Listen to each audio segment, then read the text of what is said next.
Que c'est parce que votre méthode, au fond, ne repose sur rien de scientifique, qu'elle est d'ailleurs validée par personne. Scientifiquement, elle est absolument fondée, totalement, du début à la fin. Et ce n'est que ça, en fait.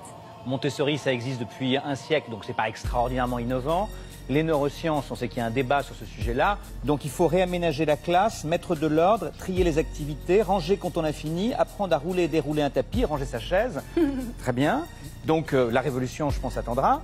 Ce que vous dites, c'est pas non plus à s'évanouir. Plein de bons sentiments, votre discours. C'est-à-dire que, je vous le lis, hein, il faut aider l'enfant à révéler sa belle et lumineuse nature.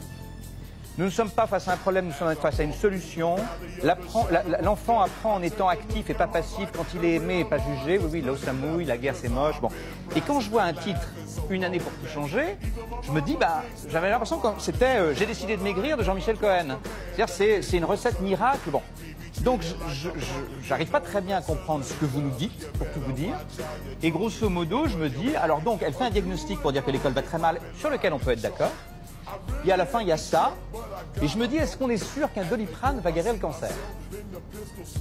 Écoutez, quand je vous écoute, je me dis, c'est pour ça vraiment que je veux vraiment travailler pour changer l'école. Parce que si ça fait des adultes comme ça, c'est sûr, quoi.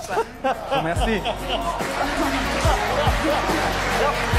Vous avez la chance,